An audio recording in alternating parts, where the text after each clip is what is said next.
semangat ya. Hari ini kelompok kami akan mempresentasikan materi tentang leadership, yaitu The Situation atau situasi. Dan mata kuliah ini diempu oleh Ibu Dr. Nova Mardiana, SEMM. Dan mari kita bahas materi selengkapnya. Apa itu situasi dan mengapa dibahas dalam materi kepemimpinan? Penting bagi kita untuk mengetahui bahwa situasi sangat berpengaruh terhadap pemimpin dan pengikutnya. Seorang pemimpin harus dapat menggunakan pengetahuan tentang pengaruh situasi terhadap kemungkinan yang mengubah situasi secara proaktif demi meningkatkan kemungkinan kesuksesan. Hal ini dapat disebut dengan pengaturan situasi atau situational energy. Selanjutnya ada teori peranan. Teori peranan menjelaskan bagaimana tuntutan dan kendala situasional dapat menyebabkan konflik peran dan ambiguitas peran.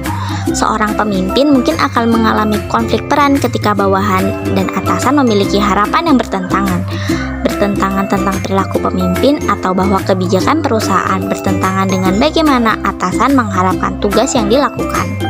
Selanjutnya, ada bagaimana tugas bervariasi dan apa artinya bagi kepemimpinan. Pembahasan ini dibagi menjadi dua, yaitu otonomi tugas dan struktur tugas. Otonomi tugas adalah sejauh mana suatu pekerjaan memberikan seseorang kendali atas apa yang dia lakukan dan bagaimana dia melakukannya. Sedangkan struktur tugas dibagi menjadi dua, yaitu tugas terstruktur dan tugas tidak terstruktur. Selanjutnya ada masalah dan tantangan. Masalah dibagi menjadi dua, yaitu masalah teknis dan masalah adaptif. Masalah teknis merupakan masalah yang mungkin rumit tetapi telah ada solusinya. Sedangkan masalah adaptif merupakan masalah yang tidak dapat diselesaikan dengan menggunakan sumber daya dan cara berpikir yang ada saat ini. Selanjutnya ada organisasi. Organisasi dibagi menjadi beberapa bagian. Yang pertama, ada tautan ke pelanggan dan pemasok atau links to consumer and suppliers. Yang kedua, segmentasi pelanggan atau consumer segmentation.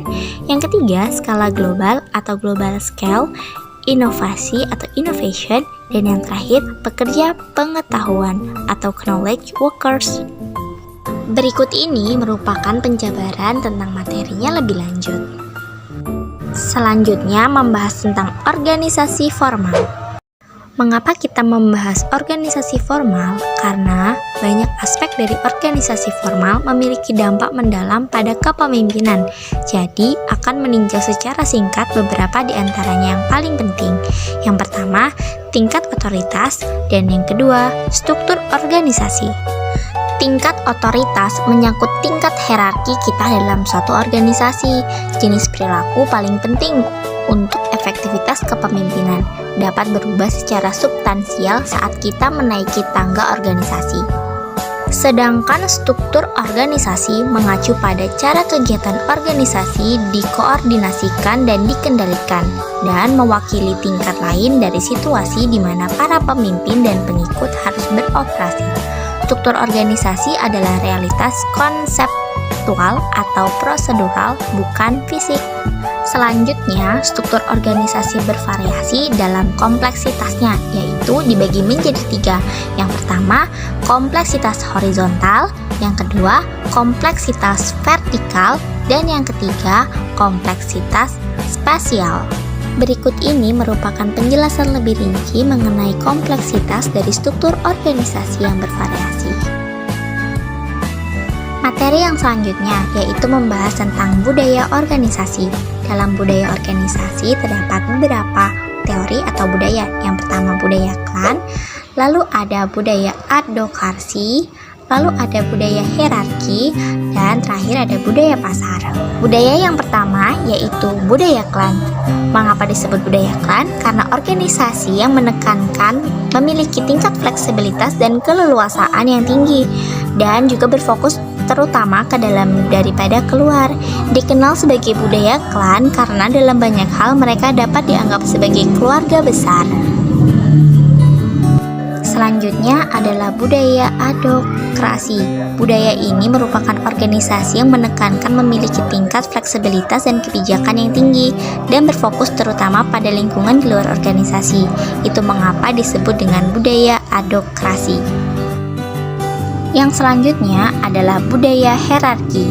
Budaya hierarki adalah sebuah budaya perusahaan yang berfokus pada perkembangan dan kestabilan peraturan, struktur, dan proses bisnis. Cara kerjanya adalah mengunjungi tinggi struktur manajemen yang ada di perusahaan. Dengan kata lain, budaya ini sangat erat dengan kontrol kekuasaan. Selanjutnya adalah organisasi seperti budaya hierarki yang menekankan stabilitas dan kontrol, tetapi memusatkan perhatian mereka terutama pada lingkungan eksternal di luar organisasi itu sendiri, disebut dengan budaya pasar. Lalu, bagaimana peran pemimpin muda dalam budaya organisasi itu sendiri? Rekan kerja yang lebih muda terkadang mengembangkan kesan bias terhadap pemimpin atau memiliki harapan yang tidak realistis tentang pengambilan keputusan dalam organisasi, berdasarkan kurangnya pemahaman dan apresiasi mereka terhadap jenis dinamika organisasi. Para pemimpin senior tidak dapat mengidentifikasi setiap budaya baru karena mereka belum pernah melihat hal itu sebelumnya, sedangkan pemimpin junior jauh lebih baik dalam mengembangkan budaya organisasi besar karena mereka hidup di zaman teknologi yang serba tinggi, sehingga mereka mampu lebih cepat untuk beradaptasi dan mengikuti perkembangan zaman yang maju. Selanjutnya ada dimensi studi global, yaitu ada 5 poin. Yang pertama, kepemimpinan karismatik yang berbasis nilai. Yang kedua, kepemimpinan yang berorientasi pada tim. Yang ketiga, kepemimpinan partisipatif. Yang keempat, kepemimpinan yang berorientasi pada kemanusiaan.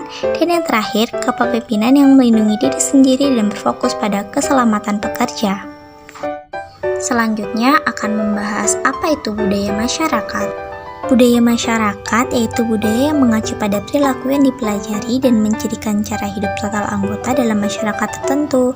Budaya berbeda satu dengan yang lainnya, sama seperti halnya individu yang berbeda satu dengan yang lain. Hal ini akan mempengaruhi gaya manajemen di satu organisasi. Maka dari itu, pemimpin harus memahaminya agar pemimpin dapat mencari jalan keluar yang terbaik untuk situasi yang sulit sekalipun. Selanjutnya akan membahas atribut kepemimpinan yang universal dipandang positif.